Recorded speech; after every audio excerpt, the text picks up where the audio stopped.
Is Russia turning on its cyber crooks? Hackers fake your death to get your password? A model context protocol server exposes thousands of API keys? YouTube's ghost network spreads malware through 3,000 fake videos? And a tale of two headlines. Is AI saving cybersecurity or breaking it? This is Cybersecurity Today. I'm your host, Jim Love. In Russia, hackers have long lived by a simple rule. Don't hit Russian targets and you'll never see the inside of a courtroom. But that unspoken pact may be cracking. In October 2024, Russian authorities arrested nearly 100 people tied to the Cryptex and the Universal Automated Payment Service, two major money laundering networks. They seized cars, property, and about $16 million in rubles. And then in April 2025, police detained executives from the Aza Group, a bulletproof hosting provider long favored by ransomware gangs. These arrests are shocking in a country where cybercriminals have operated with impunity, often working hand in glove with state intelligence while thumbing their noses at Western law enforcement. But future analyst Alex Leslie told security writer Nate Nelson that the long-standing "don't attack Russians" rule is fading.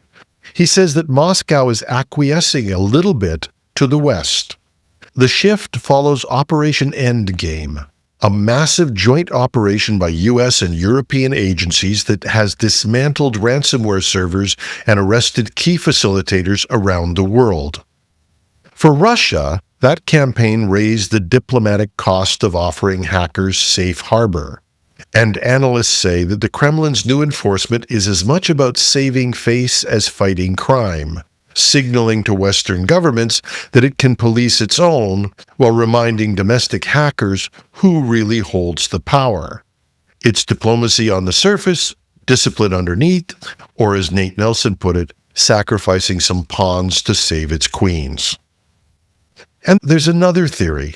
Some of Russia's own hackers may have started hitting domestic targets, breaking the covenant that, says researchers, may have forced the Kremlin's hand.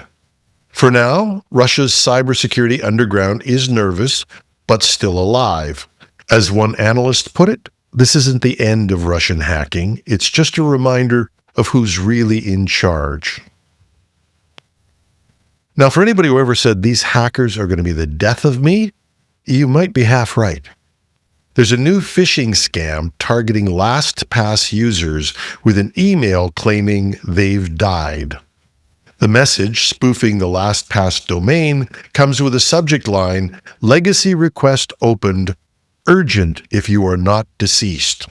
It claims a family member uploaded a death certificate to gain access to your password vault and urges you to click a link or reply, "Stop."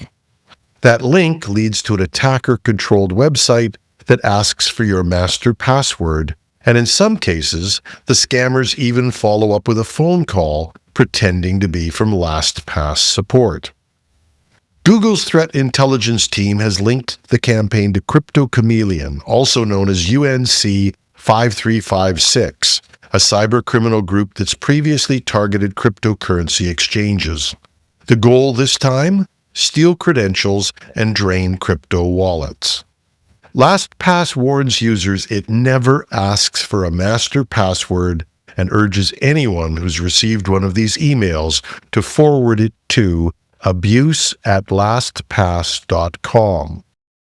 Security experts call this one of the most creative phishing lures of the year. Our own David Shipley said it might even have been dreamed up with AI. But as David would also say, make sure your password manager uses a phishing-resistant multi-factor authentication or another second factor. That way, even if someone does steal your password, they still can't log in. And if you ever get an email telling you you're dead, don't panic. If you're reading it, you're still alive. But just don't click. And you can paraphrase Mark Twain and say to yourself, "Rumors that I'd fall for rumors of my death are greatly exaggerated." A critical vulnerability in Smithery.ai, a registry that hosts Model Context Protocol or MCP servers, has exposed more than 3,000 AI servers and potentially thousands of API keys. It's just the latest in a series of security issues surrounding the Model Context Protocol, or MCP, invented by AI firm Anthropic to provide a way to integrate AI and legacy software. This exploit occurred at Smithery, a service that helps developers connect AI models to external tools and data sources, everything from local file systems to remote databases, hence the MCP. It's a popular and convenient service, but a new report from GitGuardian found that it had a key flaw buried in the build configuration file. Developers upload a smithery.yaml that tells Smithery where to find the Docker build path. By changing that setting to ... attackers could escape the project directory, a classic path traversal, and grab sensitive files from the builder machine itself. When researchers tested the exploit, they found something alarming. A fly.io authentication token was sitting in a configuration file. The single token unlocked more than 3,200 apps running on Smithery's hosting infrastructure, including user-submitted MCP servers. With that access, an attacker could execute code, intercept network traffic, or harvest client API keys, even one tied to the Brave browser. GitGuardian said the impact could have rippled across the AI ecosystem because many MCP servers still use static API keys instead of more secure OAuth tokens. Smithery patched the flaw within 2 days of disclosure, rotated keys, and tightened its build controls. Still, the episode shows how AI's new infrastructure layer, these model-to-data connectors, is quickly becoming the next big attack vector. It doesn't take much in the way of a misconfiguration to create an access disaster. Researchers at Checkpoint have uncovered a massive long-running campaign they're calling the YouTube Ghost Network, a sophisticated web of fake or hijacked YouTube channels distributing malicious links disguised as cracked apps and game hacks. The operation has published more than 3,000 videos, often titled things like Free Photoshop Download or Roblox Cheat Tool. The video descriptions included links to Dropbox, Google Drive, or Mediafire, usually to password-protected archives. Some even told viewers they had to disable Windows Defender before installing. But instead of freebies, the downloads delivered info stealers like LumaStealer and Radamanthus, designed to steal passwords, browser data, and crypto wallet keys. Checkpoint says that the network was organized like a professional marketing campaign, with video accounts to upload content, post accounts to publish the same links, and interact accounts to flood comment sections with fake positive reviews. And even when some of these accounts were banned, others quickly replaced them, making the network resilient. Researchers say that the criminals regularly updated links, malware payloads, and command and control servers to avoid detection. Google has since removed the flagged videos, but the network has been active since at least 2021, and the number of malicious uploads tripled in 2025. As Checkpoint put it, cybercriminals are moving beyond email phishing to exploit the trust built into social platforms.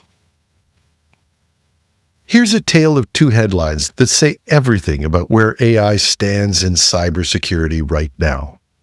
Like many people in the industry, I'm of two minds about AI. On one hand, it's a transformative technology, but on the other hand, it's the biggest threat to cybersecurity we've ever seen. And that duality was emphasized for me in these two headlines. TechRadar had a headline that said, 1 in 5 security breaches now thought to be caused by AI written code. And then another headline in the Register where Jen Easterly wrote, AI could revolutionize cybersecurity.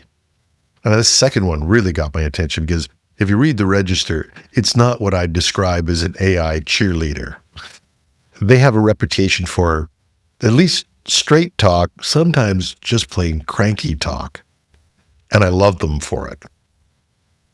That headline comes from U.S. CISA Director Jen Easterly, who told a Stanford audience that AI could become the single most transformative technology for cybersecurity. She said it could help defenders move faster than attackers, automate routine patching, and even predict threats before they happen. But on the other hand, a new Aikido security study reported by TechRadar said that 69% of organizations have discovered vulnerabilities in AI-generated code, and 1 in 5 breaches now involves AI-written software. Now, that's a big deal because some people are saying as much as a quarter of all production code worldwide is already created by AI tools. Aikido's CISO Mike Wilkes put it bluntly, developers didn't write the code, InfoSec didn't review it, and legal can't determine liability. It's a real nightmare of risk. And it turns out rules and resultant controls actually do matter. According to one report, AI-related incidents hit 43% of U.S. firms, but only 20% in Europe, where compliance rules are stricter. But for those who struggle with the move fast and break things culture of North America, I can see why they'd hold out hope and why 96% of companies believe AI will be writing secure, reliable code within 5 years. But almost all still agree it'll need some human oversight. I was thinking about Charles Dickens when he wrote, "It was the best of times, it was the worst of times." And he didn't even have a word processor. So who wins? I don't know. I'd love to hear your vote on this. A quick note, starting next week, we've agreed to take on some sponsors. Although a number of readers have been generous, the reality is we aren't covering our expenses, let alone being able to invest in some things we'd like to do. Now, I promise you, our sponsorship will always be tasteful. It will always be at the beginning and ending of shows, never interrupting. And of course, I will not let a sponsor keep us from telling it like it is. I've built my reputation over years and years, and I don't intend on losing it now. I'd love to hear from you. You can reach me at technewsday.ca or .com on the Contact Us page, or if you're watching this on YouTube, leave a comment under the video. I'm your host, Jim Love. Thanks for listening.